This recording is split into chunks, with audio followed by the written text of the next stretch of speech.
are joined by Alex Plato today. Alex and Andrew Jones, the King Andrew Jones, uh, have been in this grand multi-month debate series at Franciscan University with a couple of free marketer capitalist professors on campus. And there was an event, another event. Which event was this? Number four? Number I don't five? know. Three, I think, maybe. Oh, really? Yeah. Okay, well, I could be wrong, they though. seem longer I'm then. not good at counting above two. Um, There is a number of events. I think the first one was just kind of a general introduction to the disputes. mhm. Um, then there was a second where there was a response to Laborum Exercens by John Paul, kind of an exposition, Yeah. an attempted exposition Yeah. of that great encyclical by John Paul II. Yeah. Um, and then responses to it by Panels. Yeah, it was a by panel event. yeah, with distributists on it, capitalists on it. Yeah. Socialists are really not getting represented these days. Actually, that was the origin of the whole series of events. Was the first one was about socialism.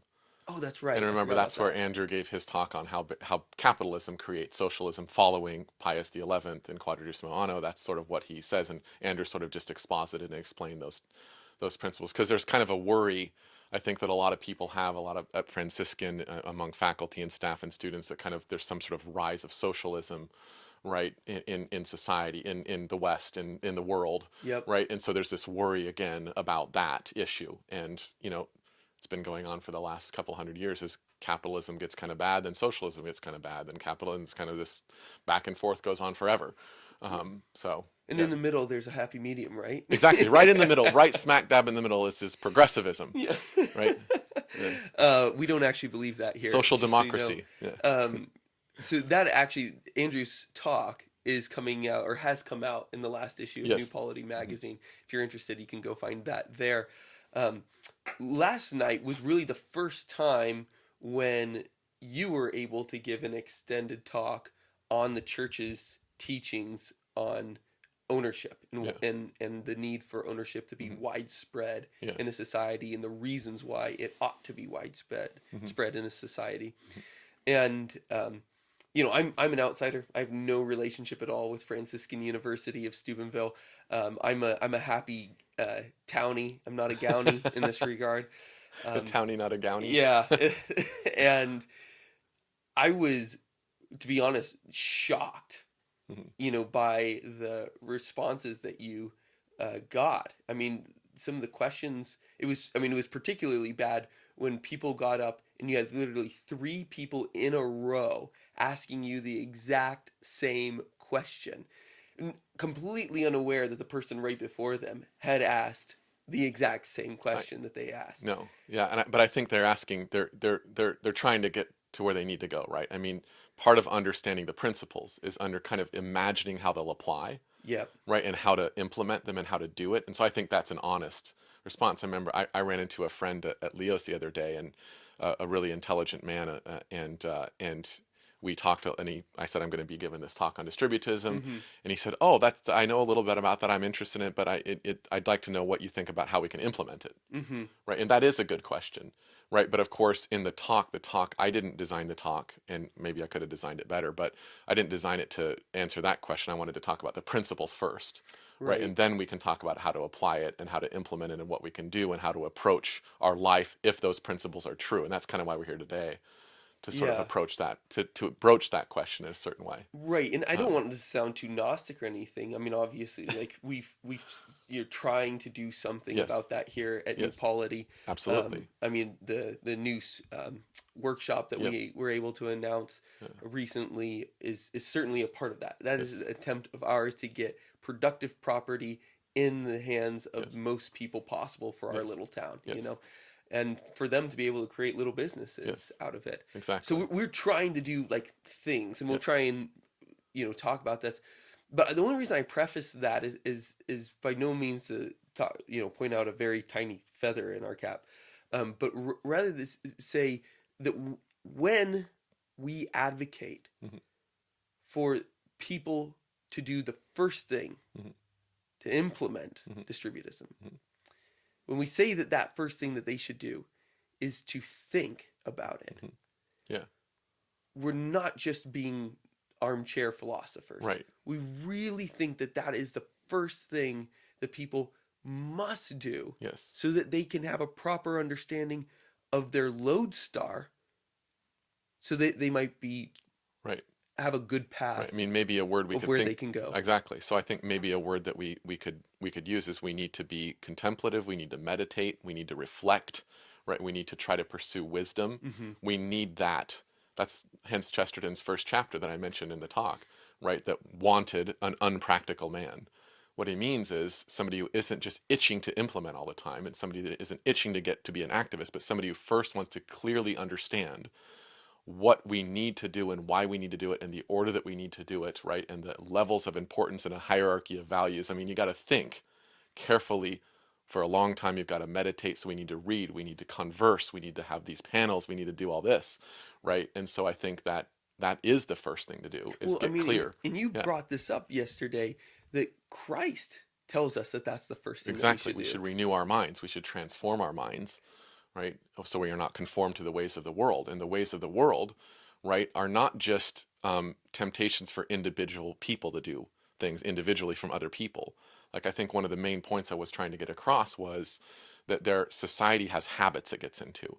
There are Hmm. de facto power structures. There are structures in society that make it easy for people to sin and get away with it, right? And that's not Yeah. just a matter of there's laws that are certain that are No, there. Laws are one tiny part of I it. want to slow Yeah, down on this point, because sure. I think it really is important. And so this is really, Bring me in back to ground zero. yeah.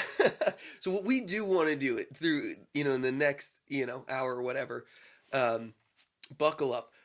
We want to walk through some practical things that people can do, because as you said, the questions that these students were asking are legitimate, Good, honest questions. good, Yes, honest questions. 100%. I think that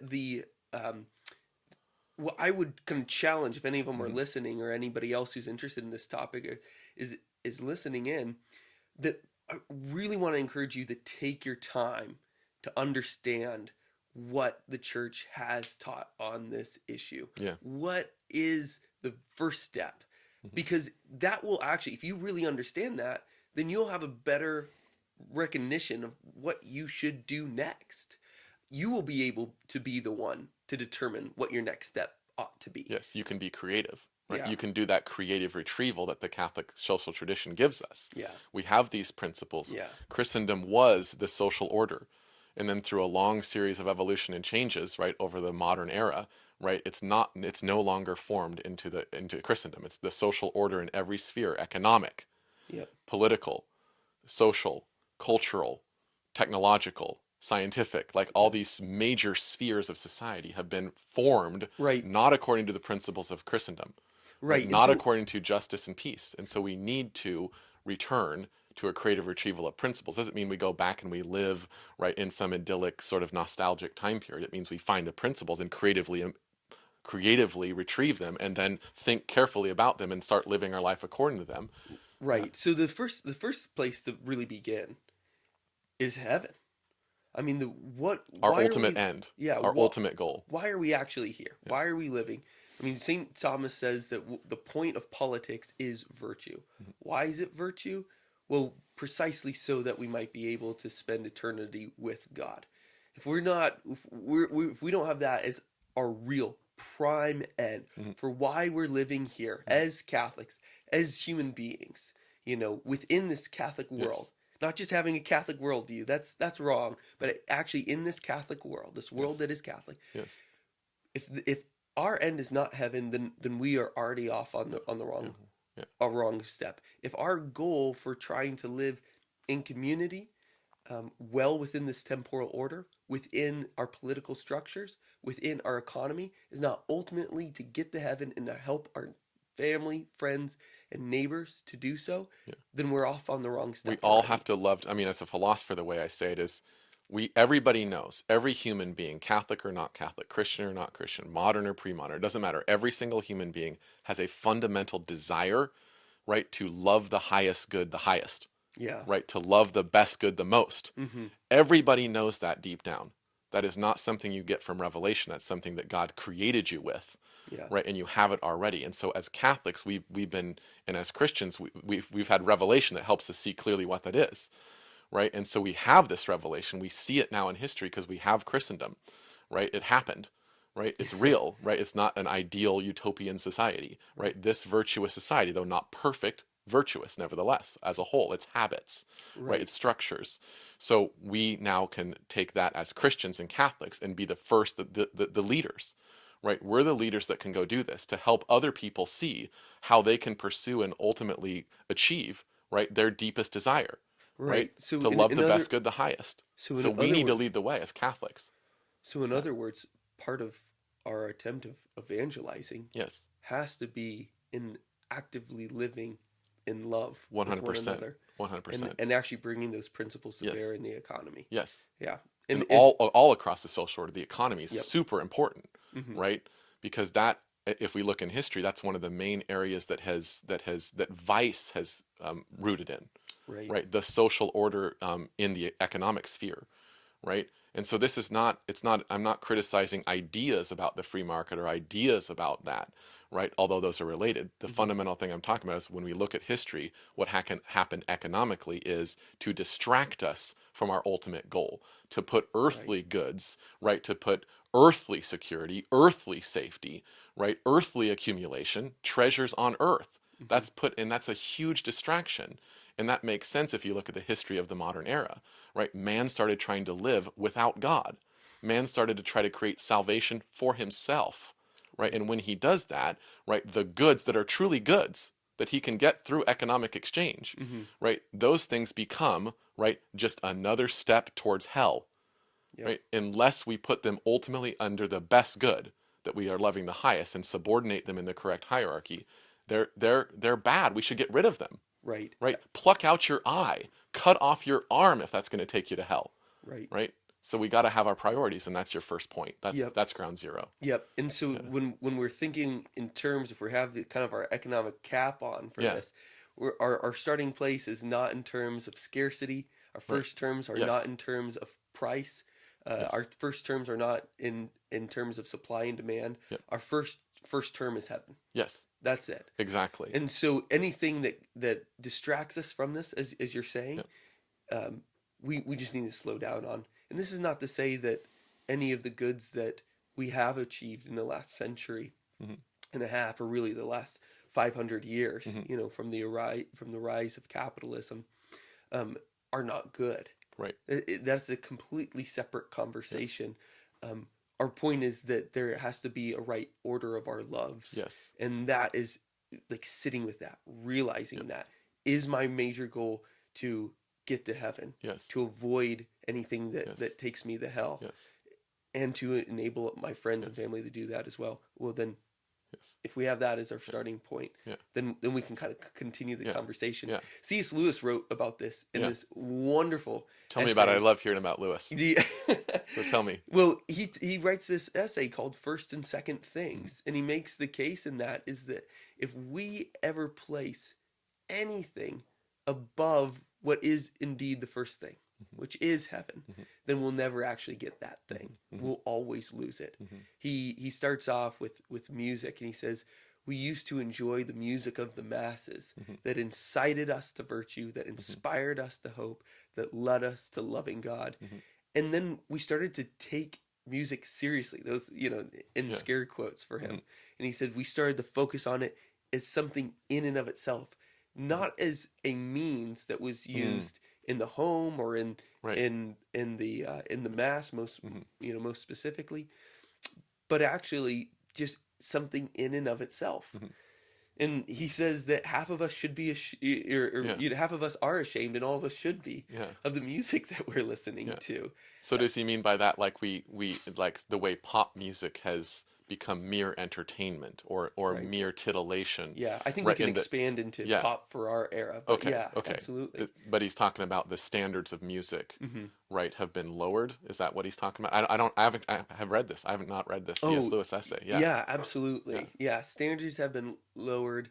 Quality has suffered. Mm-hmm. The understanding of what music is even for confuses us Mm-hmm. into making something that's worse Mm-hmm.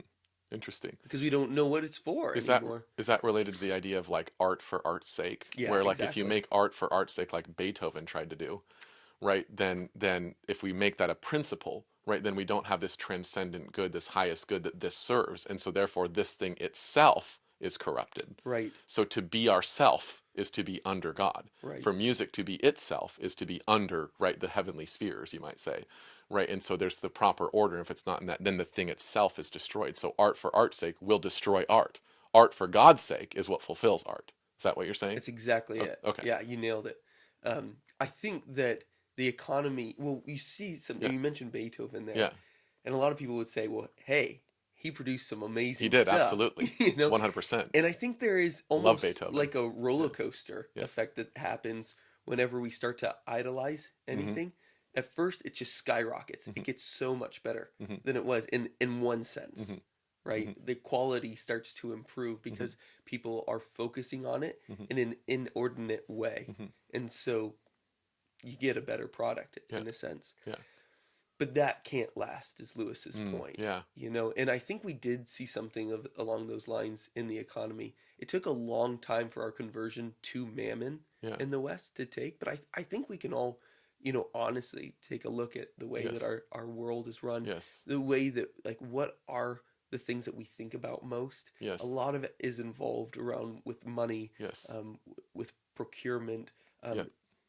all through regularized, systematized means Yes. instead of through subsidiarity, It's which one is of something those. we can talk No, about. I agree, and I want to just say one thing about money real quick, and that's a really important topic that I haven't been able to explicitly talk that much about at these panel events yet. I Hmm. think it's an important thing, and you've got the whole series on good money, which I recommend, and I think that it's one of those things that's so obvious and in front of us, we don't see it, Right. right? Like if you think about, for example, without any kind of ideological or political biases, if you Hmm. try to, as best as you can, bracket those out, be like, we think about money every day. We care about money. It makes us anxious. Hmm. Like if we don't have it, we're super anxious. And if we do have it, then there's so many people that have it that are corrupted by it, right? And we'd all admit these facts. Everybody, all over the political spectrum of all different religions, they would say that if they were honest for a minute and they didn't have anything at stake, right? Right. And so I think it's just one of those obvious facts that we then need to do the serious contemplation, reading, meditation. Why is that? What is it about money? What is it about the way we've habituated ourselves around it for now hundreds of years that is um, supporting habits in our social life that are distract us from our ultimate good, right? I mean, Jesus knew when he said God or mammon, right? When that's the choice, we know that there's something about money that we need to be cued off to at any age and any time. And of Hmm. course, in our modern times, I think it's gone out of control. So Yeah.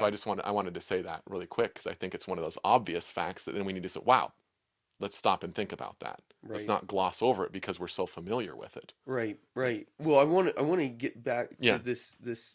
We will get to rather this topic that you alluded to at the beginning Yeah. of having these social systems or Yeah. these structures of sin, to Yeah. use the Pope's language, Yes. um, that I think, you know, money is a good example of. But to talk about this idea of this kind of this bump up when we start to idolize something, Yes. it kind of gets better, and that's really the case in our economy. I mean, one professor, you know, stood up and asked you some questions that were, I think, very frustrating to all of us. Mm-hmm. They're, you know, distributists or capitalists, Mm-hmm. you know, alike, Mm-hmm. and capitalists alike, and that was, well, you mentioned the Steubenville workshop. What type Yeah. of tools, Yeah. you know, are there? Are they Yeah. like from hundreds of years Yeah. ago, or are they Yeah. modern? And you, I mean, the answer is, well, sure, we have some hand planers back there, and Yeah. obviously we got some hammers and Yeah. some hand saws, of course. But we got that sweet big bandsaw or whatever that thing We is. got a Yeah. 24-inch That bandsaw, thing's awesome. baby, Yeah. you know. And things just have improved. Yes. Um, Of course. Of course. and of course they have, and we're going to adopt Yeah. the real improvements Yes. if we can put them in Yeah, line. I think there was an assumption there. There's a lot of assumptions and prejudices people have about distributism, partly because distributists haven't always been the best at explaining this stuff, right? And I'm super excited to be, involved here at New Polity because I think the proper way to understand distributism is what we would call a way of post-liberal thinking, Right. right? I think that contextualizes it in a way that actually I think uncovers what the distributists were actually trying to say. And so, Right. so I think one thing that person might But have thought was, I want to finish. yeah, Oh, sorry. yeah, I want to go finish ahead. this thought though, because I don't want to I'll get back give to it. that guy airtime. Yeah, yeah, Because I think he's missing the larger point. Is that we actually have started to find a dip in the economy. mm, If we talk about the basis of an economy, yeah, it's really three things. yeah, It's food, it's shelter, and it's clothing. hmm, If once those are the bare necessities that we all have to cover. yes, yes, The list goes on yeah, from there. yeah, But that's the starting place. And it is first patently obvious, but also just undeniable hmm, that those three things have suffered an incredible amount over the last century. hmm, Our ability to produce those things with serious quality yeah. has You suffered. mean even though the quantity has like been amazingly magnified, the quality of everything has just decreased and decreased and decreased. Where people are literally forgetting the skills. Like, we do not have access to Yes, people who have the skills yes, needed to be able to produce the things in a that we quality once way, did in a yeah, quality that way. lasts. Yeah, but I even, mean, I talk mean, about houses. Are you going to talk about each of the examples? I mean, yeah, absolutely. So, I yeah, mean, within buildings, you just need to go over to Europe yeah, and see the beautiful Gothic yeah. churches, the beautiful universities that were built. Not only that, when I was in Europe, I was in Yeah, Hallstatt and I stayed at this woman's house, right? Who like let out a room, hmm right, for people, and the house was 400 years old. yeah, Her house is older than America, right. literally. Yeah, I mean, it's made of stuff with a kind of quality. Of course, there's been upkeep, but it's not a new house. yeah, It's the same absolutely. house. No, my grandmother I think she's only come to the States once. She's in Jerusalem, and our house there is Yeah. built out of just big giant limestone, Yes. 3 stories That's not going tall. away anytime soon. No, it's not going away anytime soon. But she, in her broken English, said something of the sorts of, I don't understand. Like, why do you make temporary home here? And that's what stick framing is. It's Yeah. it's a way of Yeah. getting a job done quickly Yeah. by one person. Mhm. I mean, we get With crews mass-produced now materials that are cheap, that are right? really cheap and will Yes. not last. Yeah. Timber framing that will Yeah. last a long Yeah. time. Stick framing just doesn't. Yeah. Um, at Baylor University, we built a new football stadium Mhm. while I was there, and they had a projection that this $25 million stadium Mm. would last about 35 years. Wow. And part of that is like the hype. You want to Yeah. build something new and Yeah. whatever. Yeah. But that's actually beyond anything that you could say of wasteful, Yeah. or even silly. Yeah. It's actually just a little bit depressing Yeah. that we're not building Yeah. monuments that will last Yes. forever. Yes. And even if you go over to the small villages in the Cotswolds or Mhm. something like Yeah. that, there are these rows of houses that come from like the high Middle Ages. Yeah. They're still They're still there. there. Yeah. I mean, and it's not as if there wasn't actually running water. I Right. mean, that's Right. kind of one of these confusions. Yeah. There's a lot of old documents that I've Yes. read that always are referring to these Yeah. things. I mean, they're. This is all to say that like there's some serious quality. Yes. I mean, we And all, one way that we measure the quality is how long it lasts in a Mhm. normal human way of living, but also how beautiful it and also is. how beautiful, of course. Yeah, And so I mean, I think the point you're alluding to is, I mean, a lot of our listeners, I think, know this. Like, we have a kind of a throwaway culture. yeah, Like, we buy clothes and they wear out and we throw them away and get new ones, yep, right? And we like, and with the houses too. It's like the house that I have here in Steubenville was built in 1928, hmm right? It's structurally completely sound. right. Now I had to put a new roof on it. That's because, right, somebody at some point in the past put, right, Took off the composite slate. shingles, Yeah, took off the slate, right, put on composite shingles, and those have to be replaced, right, continuously, right? They don't last. Whereas, my neighbor behind me has slate, hmm right, and my other neighbor has tile. I yeah, mean, I mean, he replaced the tile on his roof, right, and spent a lot of money doing that. And we all thanked him because it's so beautiful, right? I look at that every day. I look out my back window and see a beautiful house with a beautiful roof, right? Both behind me. Yeah. And these things are going to last for another 100 years. I mean, his children's children can live there, Yeah. right, in the same place. And so there's a kind of longevity and a proper human connection to posterity, right, that is natural. Whereas with our throwaway culture, it's totally individualistic. And so it, like we were talking about societal habits, this is the societal habit that this way of building, right, builds up. Now the people that want the materials cheap and want to build it that way, and the carpenters, they're not intentionally thinking, I'm making, right, a social habit. But that is the result. Well, this is all to say, this kind of build up is that we've Mm-hmm. started to lose sight of what we are fundamentally trying to do with our economy. But you had this amazing point, and you keep alluding to it. So I'm just gonna like Yeah. take the leash off the dog and let him go right now.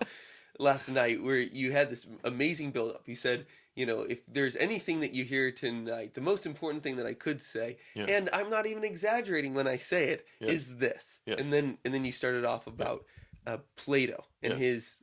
the real one, you said. Yes, the real one. But I'd like Yeah. to say the original one. Okay, but, the original one. And what was his point? So his point in the Republic, his famous dialogue, was to talk about justice, right? To talk about the right order, right, of human beings, right, in this cosmos, right? And so what he has to do is talk about the soul, its structure, its parts, right? There's an order there. Then when everything's aligned right, then there's justice in the soul, or righteousness, as we'd say, right? And then he says, well, what about when we now go to society? Because no human being just pops up and grows all by himself, right? We live in society. We're social beings. Whereas then he takes this analogy of the individual soul and says this is the same in society, right? Society has parts. Society has to be ordered in the right way for it to be just internally to it, right? And human people, one thing that we know about them is there's lots of things we do, acts, right, or operations if we use the translation of the medieval, right?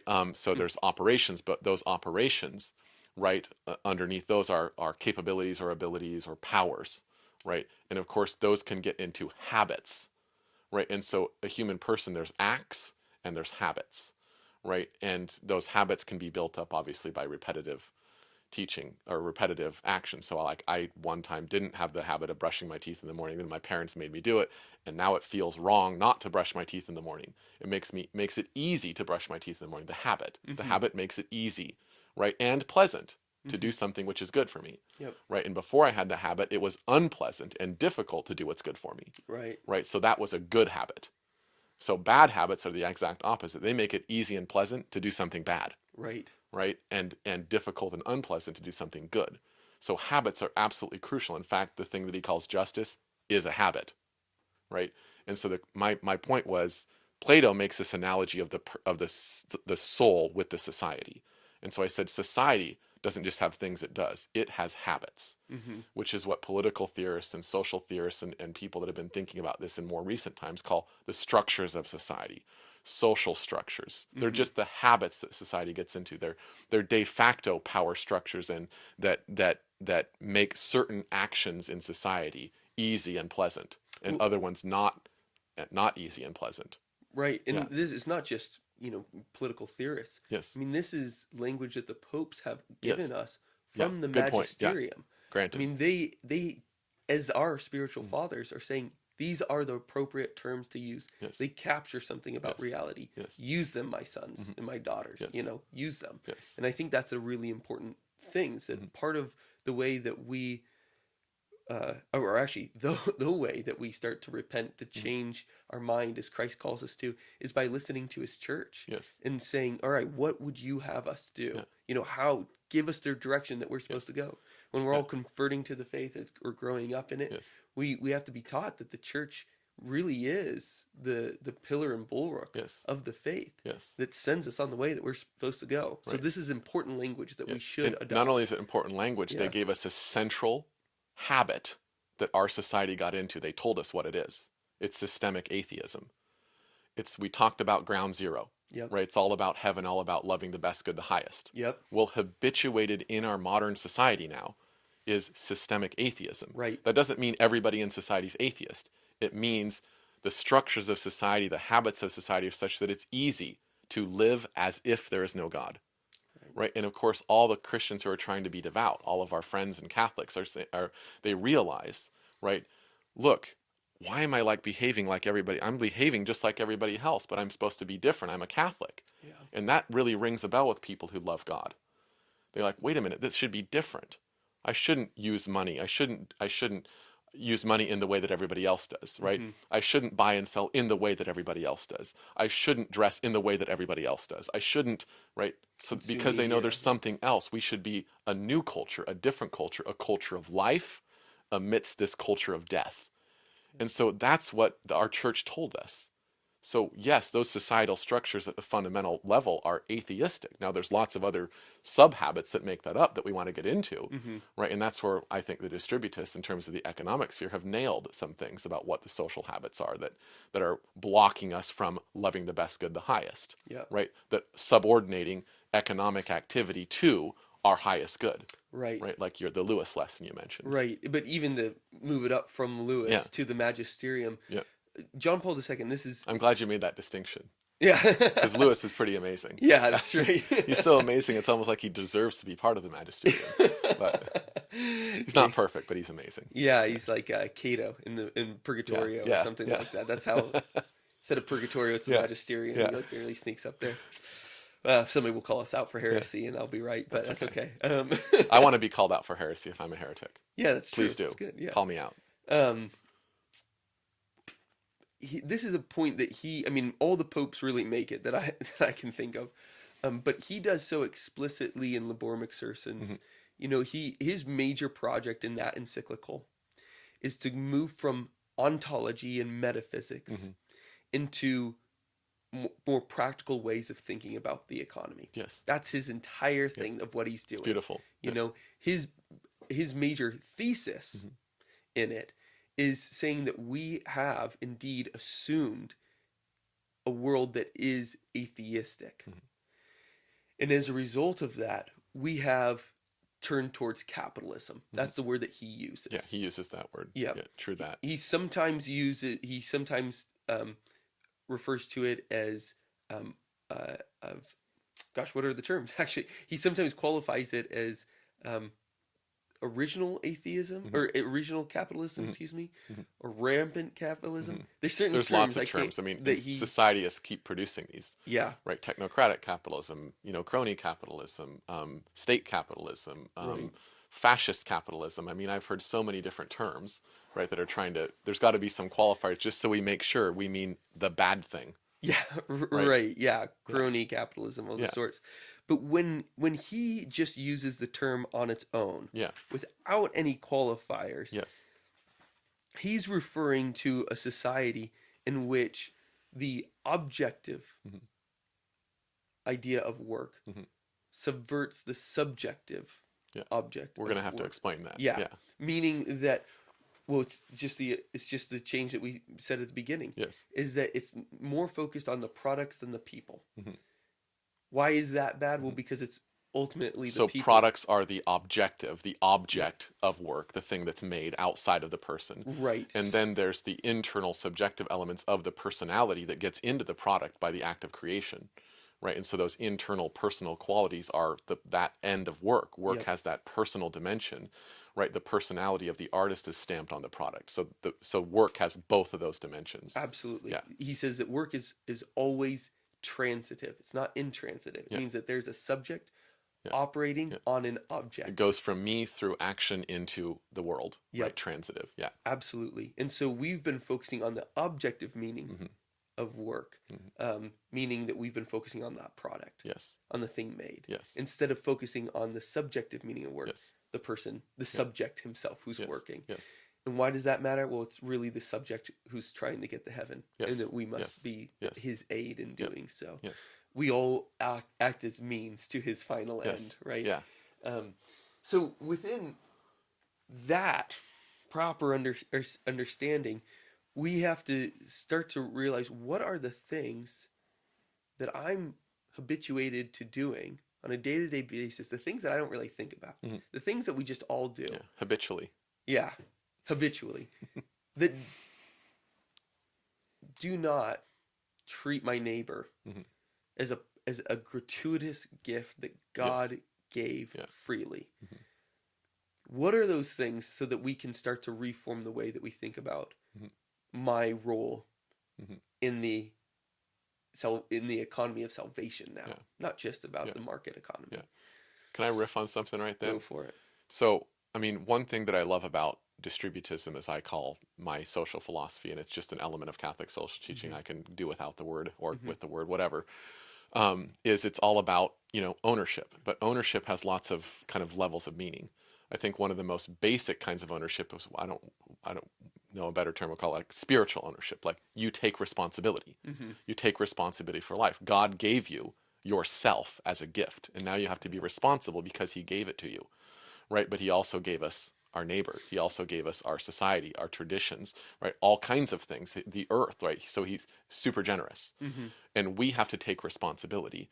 And what I feel like the distributist identified is a way in which we try to outsource our responsibility for our neighbors. We outsource it in two different ways, I see.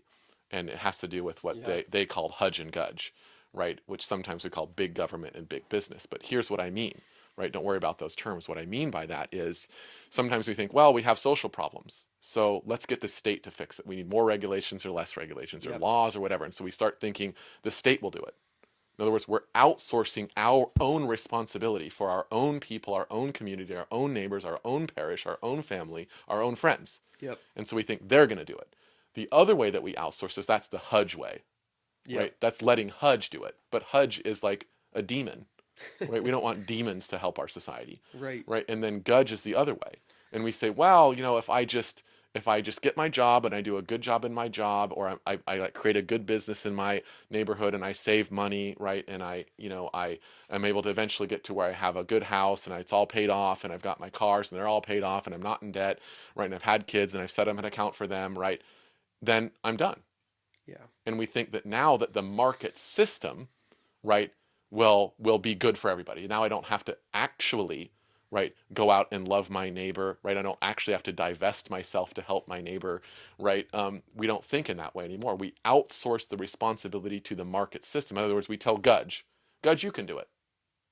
You can do it, Gudge. You can love my neighbor for me, Yeah. right? And we Yeah. believe and we believe wrongly, though it's a good intention, it's false, right? Yeah. That's not going to happen, and that hasn't happened, Yep. right? And so we have to be aware of outsourcing responsibility to Hudge or Gudge. Instead, we need to do it ourselves. So one way to implement, right, Catholic social teaching is really obvious for lots of us that get married. Find a community, get married, have Yeah. children, take responsibility for your family, your friends, your parish, your neighborhood, and do it yourself, Yep. right? That's what God told us to do. And that's how we be grateful to him for all the gifts that are everywhere. That's what the word community means, Yeah. right? It means gifts coming together, Together. talents coming together. Yep. That's what the word means. Yeah. And I mean, I see so many students, and so many students, and this is the way the university system works now. We leave our homes, we leave our families, our neighborhoods, our parishes, our people, and we go off to the university, which in most cases, right, is morally corrupting, right? It's easy to sleep around. It's easy to get drunk. It's easy to lose yourself. The number one demographic of mental illness in our country is university students. So we send them off to here. And then what are they training to do? Basically, everybody thinks I'm trying to get a good job. It's not a liberal education anymore in general, right? And so Right. they think, well, I'm going to get a good job, right? And then when they get trained, what do? They don't go back home. They don't go to their parish, their neighborhood. Now they're different people. They probably even have a different worldview. When I was in college, 80% of people that went in professing to be Christian come out not professing to be Christian. So they go there, they get corrupted in morals, they change their worldview, they don't go back home, and where do they go? Wherever market tells them to go. They go to some community where there's a job, right? And then they realize at some point, I'm not fulfilled. I'm super anxious. I'm not happy. I'm not flourishing, right? My wife doesn't like me, right? I'm in love with somebody else, right? Maybe I'm committing adultery. I mean, it's like, it's a system to destroy the social order, right? And we believe it. Why? Because that's the habit of what we do. That's our social habit, Yep. right? And to me, that's the opposite of distributism. It's not taking responsibility for your gift, the gift of your soul, the gift of your wife, the gift of your children, the gift of your parish, the gift of all that. Yep.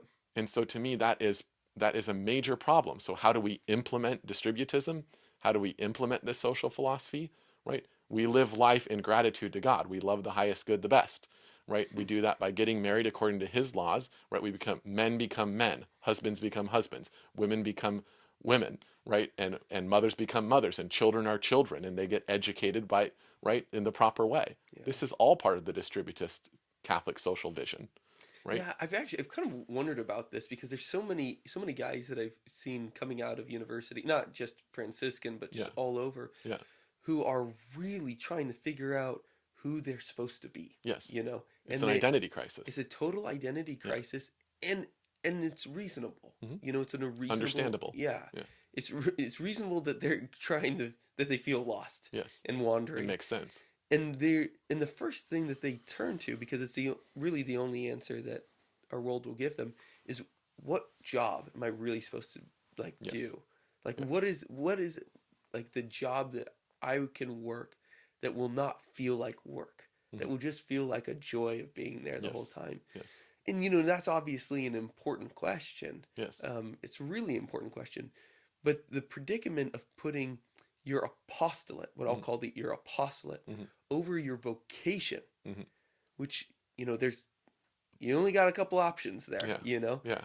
um, is a real problem Yes. No, that I see in young Catholic men, I, especially, I completely understand but that. also I that I see see that. in young Catholic Yeah. women who are trying to pick and choose what they have. Yes. Instead, both need to realize that what is a vocation? Yeah. Well, vocation is your path to heaven. Yes. Again, if we're gonna keep first things first, Yeah. then we gotta get married, man. Yeah. Like we gotta be good to our wives. Yes. We have to Yeah. like really lean Yes. into that vocation, because that is our path to heaven, Yes. and it's also our spouse's Yes. Yes. path to heaven as Yes. well. And all the vocations that God puts forward to us are full of special sacramental graces, Yeah, because he already knows, of course, he planned that these are your paths to heaven. I've given you some options, yeah, right? And I'll help lead you to the one that's the right one. And it doesn't have to do primarily with your job or your career. Now that's in there. But if we had to give up, right, our dream job to live in a community with friends and neighbors and other people in which we can raise our children to be good Catholics, it's a no duh. yeah, You give up your dream job in the other city you went to that you've never experienced before college, that your family isn't from, your whatever, and you give that up, and you have the goods of friendship, yeah, right? Of brotherhood, of solidarity. You're building a network of solidarity, and then you're like, well, these people will support me as I'm trying to find a job. You don't have to worry about being destitute, right? And you might take a job that you don't love, yeah, right? But then you might be able to live in a group and with a community of people that you love, and you feel love, and now you're happy, yeah, right? Now you're not perfectly happy, but like this life, right, is not perfect. This life is but a shadow of what's to come, yeah. right? And it's short, right? And Mm, we can't be wasting our time with pursuing our dream in the meantime of like letting sin take root. yeah, We have to do first things first, priorities. And I think a lot of my students, when I show them that this might be a choice in your life, it might be difficult. You might have to choose between a good community, right, and a job that you like with not a community. yeah. You've got to think about that. That might be a choice. And Market says, go get the good job, yeah, right? God says, right, go get a good community. Now, yeah, if you can put those together, that's great. But I'm giving you this scenario where it might not be able to be put together, yeah. because our world isn't ordered anymore. The social order isn't what it should be. So those things come apart. Hmm. The John Paul II says this in Centesimus Annus, where he says that um, the ideological systems that we have created Hmm. act as a blockade against real solidarity. Hmm. Real solidarity isn't found just when a society is kind of at peace with one another, Yeah, or all the mechanisms are working yeah, together. kind He of a says, surfacey piece. yeah, Yeah, surfacey, yeah, yeah, nonviolence type yes, of exactly. peace. Yeah, But he says that real solidarity, comes about when it's easy to gift yourself to another. yes, And this is one other thing that I yeah. want to just say is That's a good point. something that we have to get right in our mind. Hmm. Um, no, one yesterday and many times before, capitalists will say, or have said, uh, that human nature after the fall is selfish. Hmm. We have this cupiditas about us, Yes, this seeking yes, we're to inclined to evil. yeah, we're Yeah, inclined to evil, and and obviously that's true. 100%. Yeah, first of all. Yeah. But that doesn't mean that. I think they then make this move. Often, sometimes they do. Yeah. Yeah, oftentimes, and I Yeah. would say I've tracked this pretty Yeah. It clearly is amongst typical. Yeah. Catholic capitalists, Yeah. is that because of that we have to create a system Yes. instead of real solidarity, Yes. because that just probably won't work. Yes. We need to create a system Mm-hmm. that will get the devil, from the back, Mm-hmm.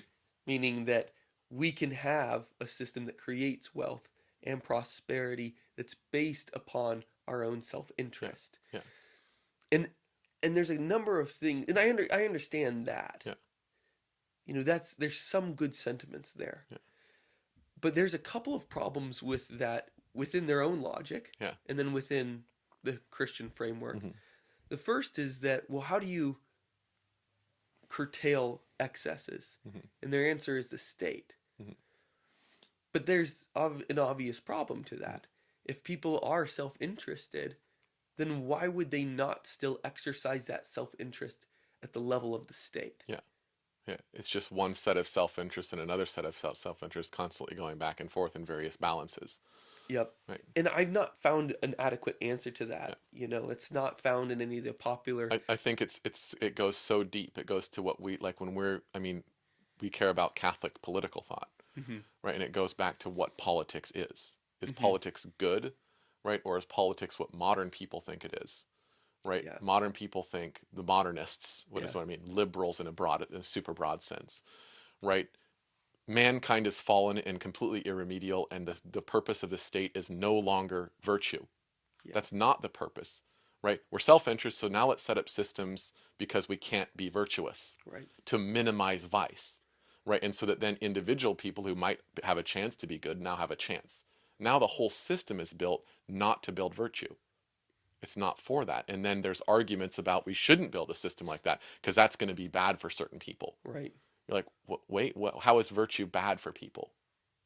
Right? How is trying to become virtuous bad? I mean, if we're talking about the common good, and all these Catholics that I talk to, we believe that principle. Yep.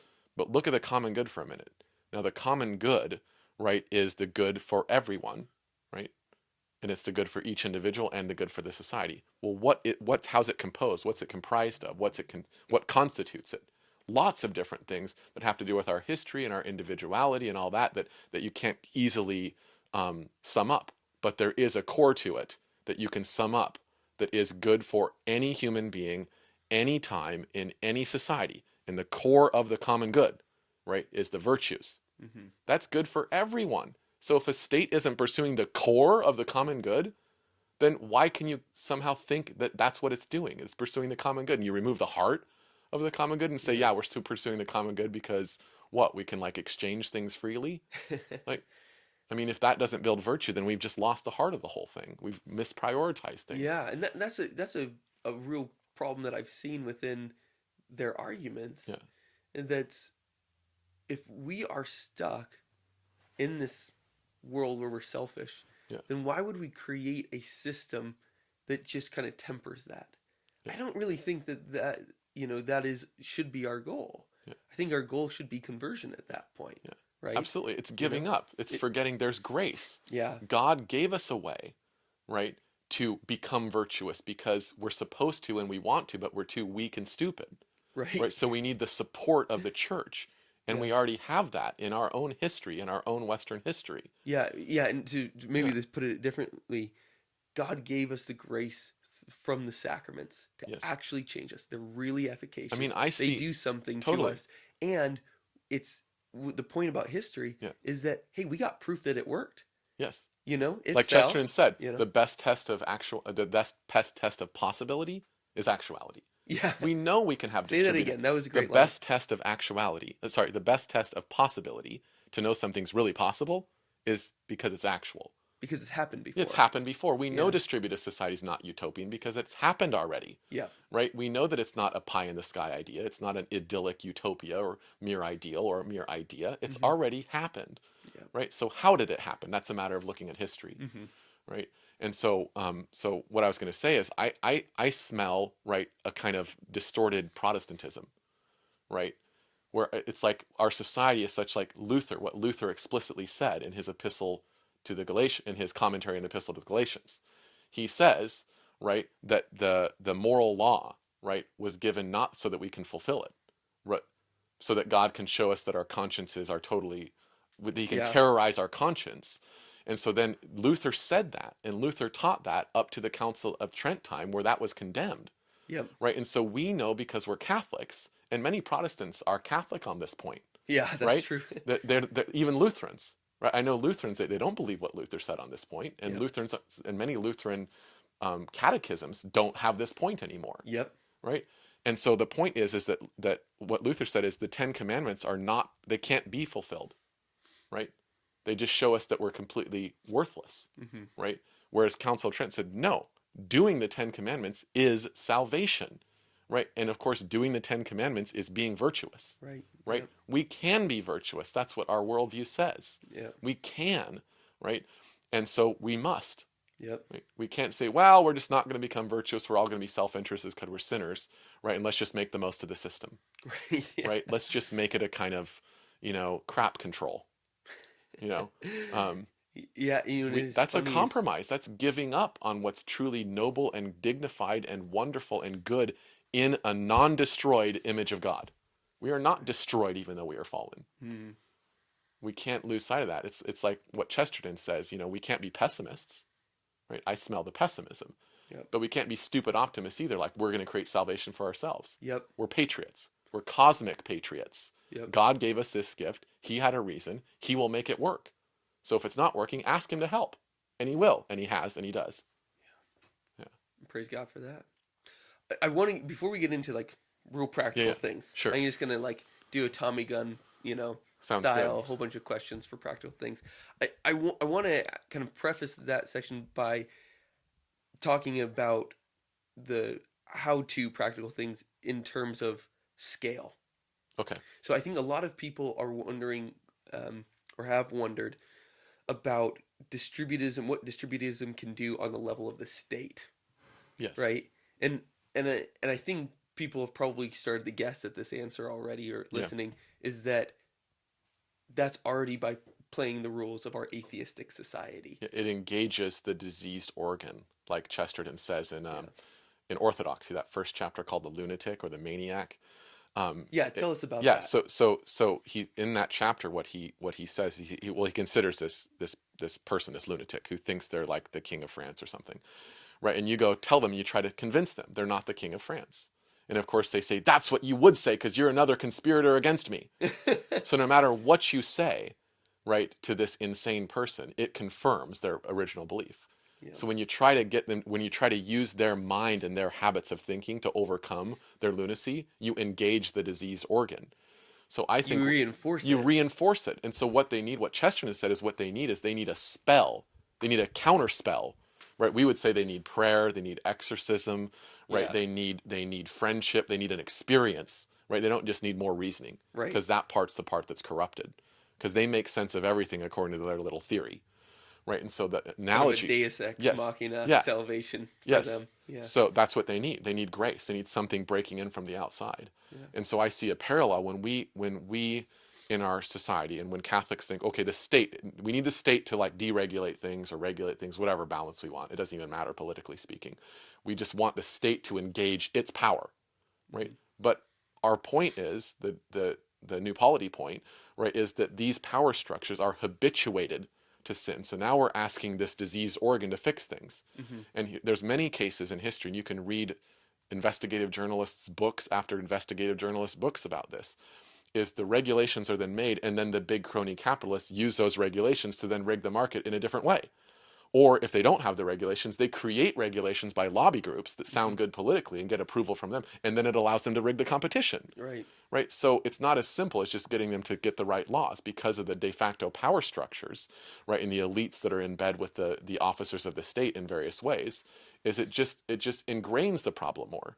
Now, I'm not saying we should completely ignore politics and we should never think about policies and we should never think about laws, but my point is it's not that interesting or important as we think it is. Mm-hmm. There's other things that are much more powerful and important and effective. In the move back to the analogy of of Plato, Yeah. where the soul does parallel the city. And Yes. these are not, it's not a mere metaphor that he's using. Correct. It's not. The soul, whatever the state of the soul is, produces a certain function and form of a city. Yes. And And vice versa. in the That's what we forget. yes, and then the habits and Yes. structures of the city then go back to Bingo. reinforce the habits of our souls. Yes. Absolutely. So if we see a problem within the structures of our city, Mhm. the first and the only thing that we can do Mhm.